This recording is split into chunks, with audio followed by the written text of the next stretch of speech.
casuals, you're welcome to the Casual Experience Show once again. And this is a recap of the 309 and many sporting MMA and boxing events that happened over the weekend. And I'm here once again with my G, Shegz. Thank you, bro. How far? Fine. How was your weekend? Fine, great.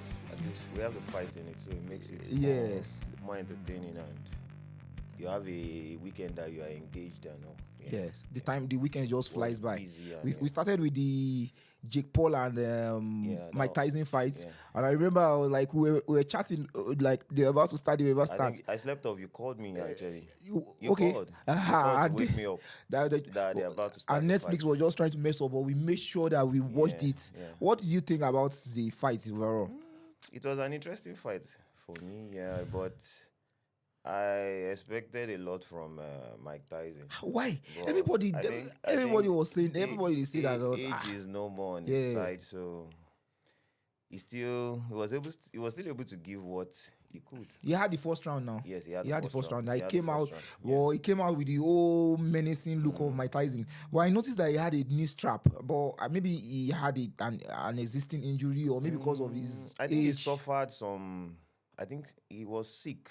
Yeah. Previous Yes, to that fight, he had health issues. Yeah, health challenges. Yes. So coming into that fight was no. I don't think it was actually 100. I think so. I'm thinking that Jake Paul went easy on him. Jake Paul could have easily knocked him. I mean, later rounds. Later on the fight, yes. The MMA fighters that Jake Paul had fought, he was always throwing power shots. If he was throwing the same power shots he was throwing against Nate Diaz, against Tyron Woodley. Tyron Woodley, yeah. He didn't do the same in this fight. I think maybe out of respect or what? Yeah, I think respect. And I think towards the end of the last round, yes, he was 10 seconds. That was dope. Now that was dope on his part. Yes. The fact that time never lies. Yes. It the toll. But kudos to Mike Tyson. Yeah. He's a legend, and he's always still an existing legend forever. Iron Mike. When they were interviewing him in his locker room, and then the camera zoomed in out of him. We saw his buttocks. Baba wasn't wearing shorts. We saw his buttocks. I think there was even a tweet that came from Connor. Yes, concerning that. Connor get problem. He likes looking for trouble. Connor get problem. You know what he say? He say with a bomb like Mike Tyson own, with nipples like cashew nut or something, like cashew nut. He likened it to something. Because you could see at his age, you see how big that man's nipple is. And then he just likes looking for trouble. And then we had to wait for the evening fight. Nigerian time now. It was like midnight. Yeah. And then we was around 2 hours, like, Shegz no go come. And I saw the call, I was so happy. I said, come on, it's time to start. I even say you don't sleep, go now. I slept off, bro. I slept off. So I woke up, I watched and the then fight you drove to the party and okay, you mean the no, not the Jake Paul okay, like, you're talking about the we don't go the party. we don't go the 309 already like this. Thank God you even called. I was so happy. I was even at maybe these police people will catch you after. The road was actually free. No, you'd always disturb for this the road was actually free. The fight was the fight that was entertaining for me in that card was the co-main event. Oliveira Chandler. And the main event. They should be calling Chandler now the entertainer. He should be called Chandler the entertainer. He's actually an entertainer. Don't you think like he's best suited for WWE? That's my own notion. No? Yeah, going into this fight, I was thinking based on the videos I saw of him in camp training and the rest. He was told to work on his patience. Yes. Which we saw in the fight. Yes. In the first round. It was not really that explosive, aggressive. He was trying to calm down. Yes. He wasn't trying to go broke. Go good. But I think Oliveira came more prepared. He fought the smarter fight. He was the one even initiating takedowns. You were saying you find it hard to believe that Chandler is a wrestler. I had to ask. Anybody that doesn't know won't know that guy is a wrestler. Because Oliveira was the one initiating takedown, and every small thing he don't carry him back. Exactly. Every small thing he don't take him back again. You know the most amazing part of that fight for me, and this same thing happened in the first fight. Yes. I think it was towards the end of the first round in the first fight. Yes. You have your chance to knock somebody. That's when out. He had rocked him, Abi. He rocked him. And when that guy was on the ground, was wobbly. Yes. Good. That was the first fight. The first fight. You didn't get the knockout. Yes. You went into the second round that same running. Why are you running? Why are you running? Where you post on your status? Wait, good. Why are you running? You got I think it was a left hook or a right hook. You dropped that was the first fight. Yes, he caught him with a left hook when he was going out. Now, this is the second fight. The same thing that you did in the first fight, you repeated it again. Yes. You were running. The guy almost caught you. You see this running thing now? Yes. I'm going to point out at it when we get to the main event to let you know the differences between fighters when they are trying to escape out. Chandler, you were saying Chandler. We see that he keeps running. Yes. Do you know Jonjones was doing the same thing against Stipe? But do you know the difference? Okay. Whenever Jonjones does that, he will cycle out. He will reset and make sure that Stipe was the one against the cage. You know, Jonjones is the one against the cage now. You are trying to eat him. He runs. Instead of him running, when he runs this way, he will cycle out and face Stipe and reset Stipe in front of him. In this guy's case, he just run. Oliveira said he's the fastest runner. He's the fastest runner in UFC. All he does is run. But kudos to Chandler. I was you were mentioning it. We were watching Israel's reaction to the on his freestyle where he was just saying, and USF too were like, nice. The same thing happened in the watch party, and I think that was my highlight. Yes, that was the highlight because I was expecting it to happen. Yes. So the moment the thing repeated itself, I say, wow. But why do things like that happen with Chandler? He keeps giving his back. Entertaining, and the entertaining factor. It's very, very entertaining. The entertaining factor of it. What even surprised me again was, I think it was the 5th round. Yes. You hurt Oliveira. Oliveira was already wobbly. Yes. Take your time. Baba just throw your 1-2 and drop this guy down. You see, the next thing he did was to just swing. The swinging even led to the point that he fell down. Professional fighter. He fell down and Oliveira took advantage immediately. In fact, not be saying just a throw 100 though. He was throwing 1,000% of that. Like he wanted to just open that hand will just catch Oliveira. And the way he was flinging it, the thing cycled him. Exactly. Like the force of the punch. I told you his leg, he left the ground and fell. When nobody say you be cartoon. I don't know. The guy, I think he really needs to work on that if he wants to be winning fights. And when we were watching that, I was thinking, well, I'm not an experienced MMA fighter. I don't know what do I know about fight. But I was like, what? Didn't you think it was a reach? Like issue, right? Yes, like maybe if he had like a longer reach or if he was taller, the way when he rocked him, when he started swinging. No, I think that or distance gauge, the reach can be a problem. 1, 2. I think at that point he needs to be more patient. Yeah, because take your time. You have Oliveira that has good head movement. Yes. So when it comes to that point, he used to move his head. Yes. So it's you now that you need to be patient. Take your time, yes. I think maybe anxiety sets in at that point for him. Yes. And he will just want to, okay, yes, I'm almost there. Let me get him. Get him. And the person you are dealing with is smart. Yes. He's smart. Jonjones even rocked Stipe too now. You see how he took his time. And most times, when fighters rock, see, do you remember Israel and Derek Bronson's fight? Good. When Israel rocked him, it took his time. In fact, it took his time to the point that Derek threw a power right hand and Israel ducked under it.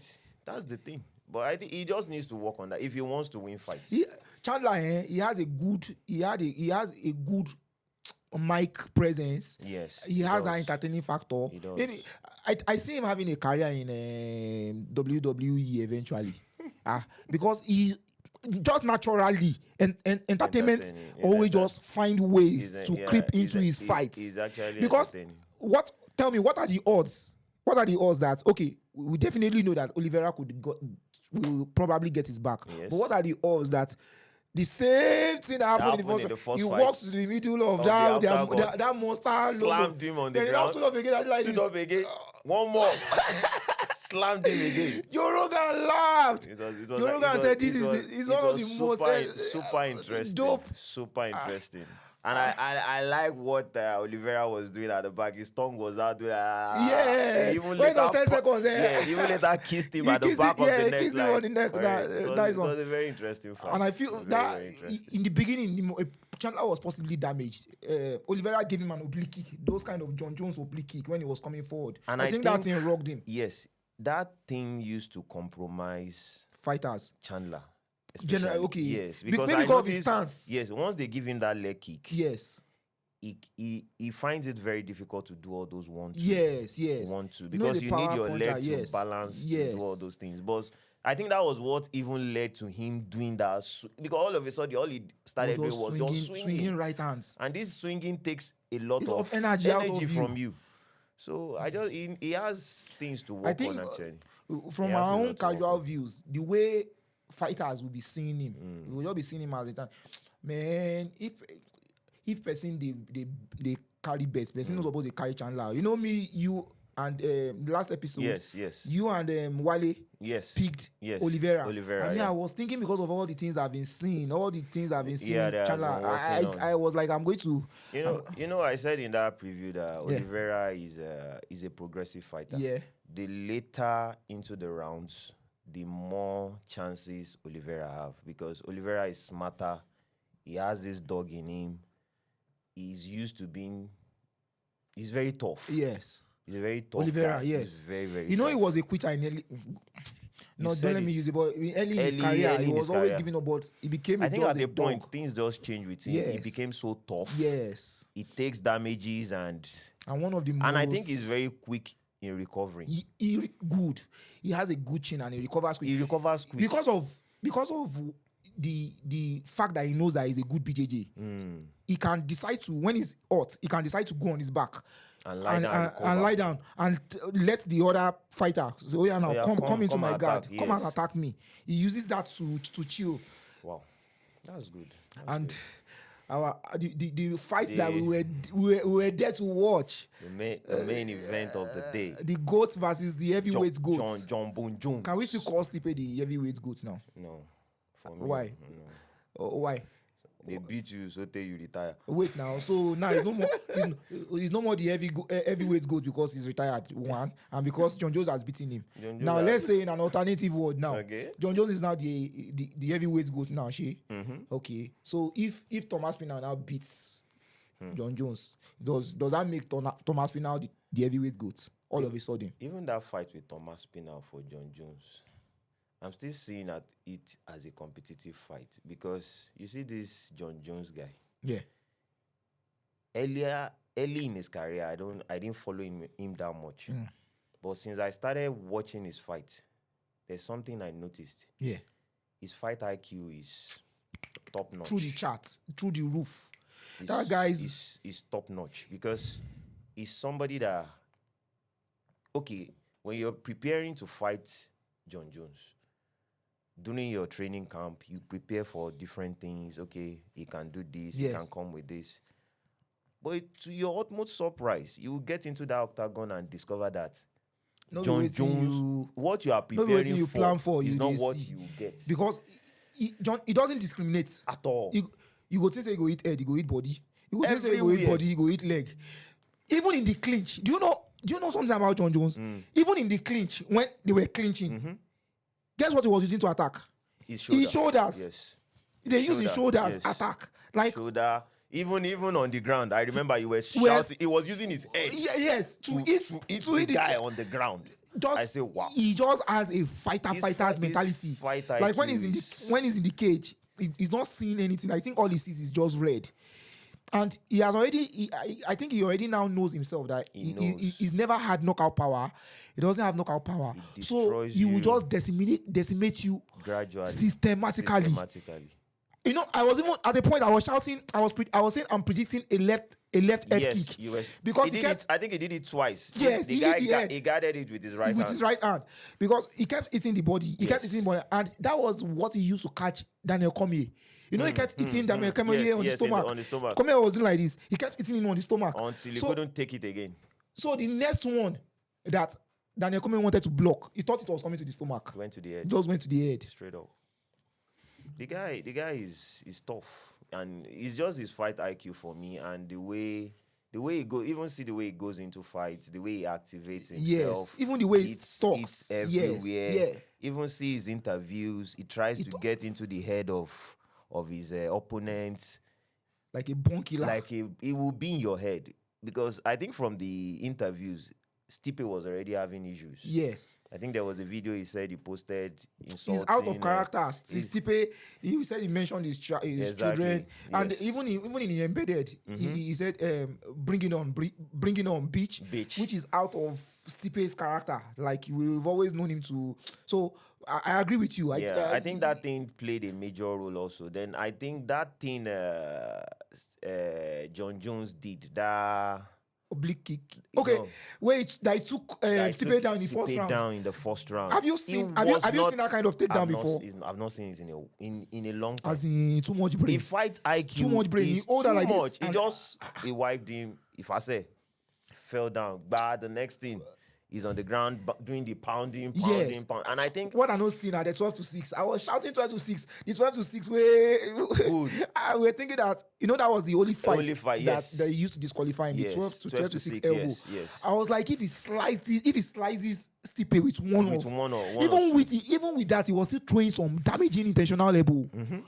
That guy just because that ground pounding, if he was able to, I think that would have even ended the fight in that first round. So coming into the second round, he was not really there, and he was already giving him all these body shots, body kicks. The body it was already affecting him. I remember that first body kick he gave him. It was close to his abdomen down here. As in he felt it. Perfect timing. Giving him back spinning kick on the liver. And from the video I heard, he has been training for that stuff for like 3 months. Jonjones is on that beast. But anyways, I would like to be in the world of fighters to hear their opinion. I know many fighters experienced fighters have been giving their opinion on what they say about. But from my own casual view, I have my own opinion. But do you think he's docking Tom Aspinall? Well, from the way I see Jonjones in this stage of his life, he's trying to build on his legacy. He has passed that stage of I just fight anybody for fighting Tom Aspinall. What does he's he going to give more to Tom Aspinall than him. He wants somebody that will build. It's just like the way we have our CV. It's just like the way we have our CV. The CVs you're building over time. That's what I think this guy is doing. Yes, Tom Abi. Tom is doing, and the ultimate CV for him will be him beating Jonjones. But people saying Jonjones is scared of him. I don't in any way believe that Jonjones is scared of him. Jonjones is somebody that he's just being smart. He's just being smart. He says he calls out. He's been calling out Alex Pereira, right? And he keeps saying that Tom is a more dangerous fighter. Like, what does him personally? What does he gain from by fighting when he can actually fight Alex Pereira, that they are of the same age, yes, the same weight bracket? And I don't know why he sees Tom Aspinall as disrespectful. Then he sees I can understand. Alex Pereira on the other side. I understand where he's coming from. I understand where he's coming from when he says, but to Tom's credit too, initially Tom's been trying not to poke him and not say anything about it, but I'm not to poke Jonjones or say anything. Well, it gets to a point where you've done all that. What is left for him?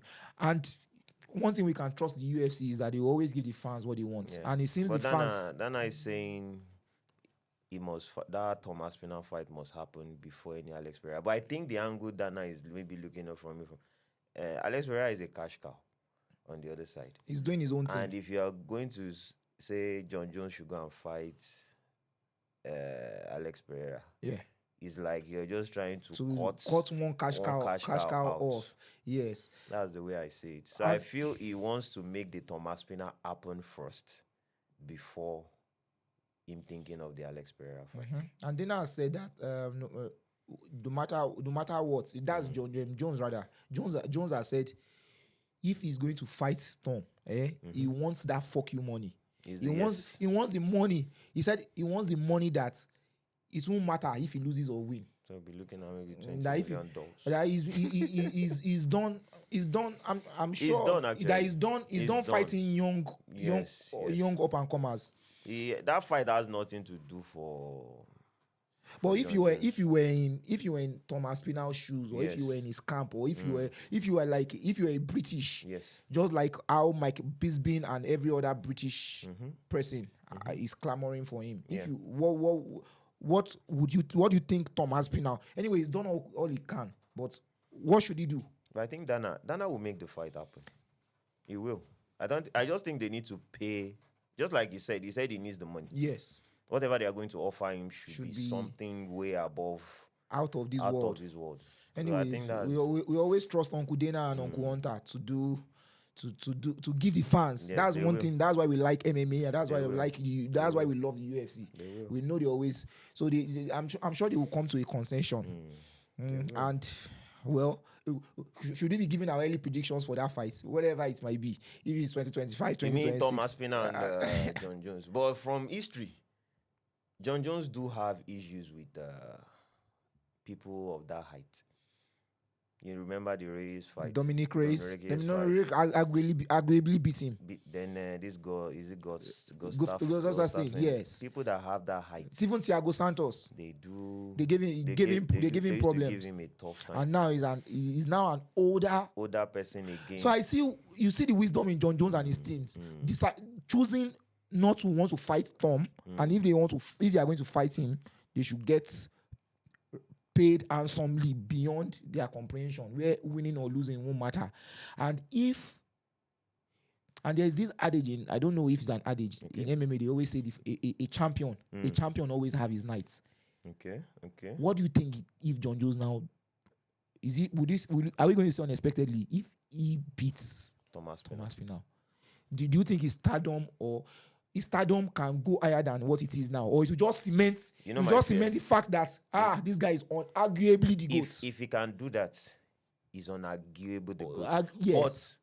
But one thing humans we do, if he lose that fight, he's going to stain his record, because some people, human beings, with the way we are, they will forget everything that Jonjones have done. The only thing they will now be remembering is Thomas Pina. Especially in the fight scenes. In the fight world, short memory.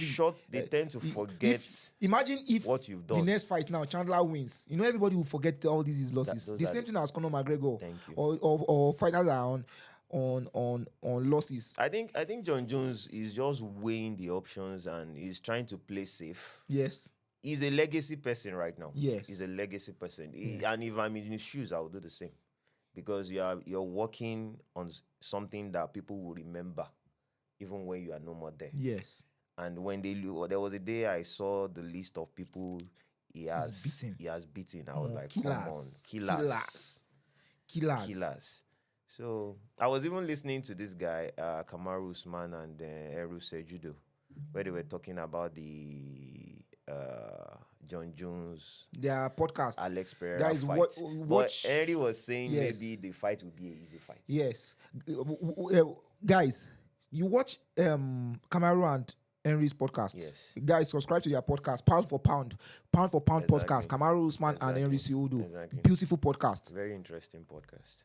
So in that podcast, they were talking about the Alex Pereira Jonjones fight. They were thinking maybe the fight will be an easy fight. That was for Henry Sejudo. But Kamaru Usman, on the other hand, feels is. You mean Tom and no, Alex Pereira against Jonjones. Who said he was going to be a tough fight? Henry said Henry is saying that he's not seeing the fight as a tough fight. That is going to be an easy fight for Jonjones because of his takedown. Because of the wrestling factor. But Kamaru on the other side said no, that the fight is still going to be a tough fight. Even a 42-year-old AJ Stipe took him to 3 rounds. And the older he becomes. Exactly. Wow. So there is a lot to look forward to. And I think a lot to look forward to in next year. A lot of Jonjones, Alex Pereira, Jonjones, Thomas Pinal. You see him, Jonjones, even going all through his career, sometimes he fights once in a year. Sometimes he doesn't even fight. But I just hope we see enough of Jonjones in 2025. 2025, right? Yes. But I think he's active now. You think? I think he's depending active. on what they offer him on the table now. I think he's active. And he's more selective in who he wants to fight. Now, if they don't give him, he said he wants Pereira. If they don't give him Pereira, and if he insists that he has to fight Tom, he said he's willing to drop the belts and just leave. That is fine. And I think he's saying maybe baddest motherfucker for him against Alex Pereira. Alex. Anyways, I know that the UFC always come to a good consension. They will find a way around it. They will. And guys, well, there are a lot of fights, a lot of previews and recaps coming our way. Just coming your way. Just keep subscribing to the channel, keep watching us, and we'll keep giving you our own analysis, our own views on fights and happenings in the MMA world from a casual perspective. Watch out for the watch party episode coming out. I'm sure it's going to be a banger. Exactly. And so, guys, before we leave, the AKO 6 fight is coming up this weekend. The AKO is a promotion owned by our own Kamaru Usman, the Nigerian Nightmare, and it's just him bringing fights, elite fights to the grassroots. So this will be happening in Lagos at the Monarch Center, and we were there. The last event, AKO 5. Yeah, that was in Abuja. Yes, in this day dome. Yeah. We were there all through night. It was, in fact, on their AKO's page, me, Black Child, and Fapas were there shouting, and we'll be there live this weekend too, watching AKO. Please, guys, support our own Kamaru Usman, just as you are supporting us. And Shegz, it's fun having you always. I really appreciate the opportunity, bro. I think, in fact, you are gradually turning me into a MMA analyst. Yes, now, even before this, we've been talking about fights for years. We've just been in our sitting room talking about fights, watching fights in the night. We talk for like 1 hour over the phone. Yes, now our wives already know that when it's Saturday, don't disturb us. We want to watch fights, and now we are here now. Cameras in front of us, and just giving our own views and opinion about it. It's fun always having you here, bro. I really appreciate you, man. And guys, it's a wrap. See you at the preview show.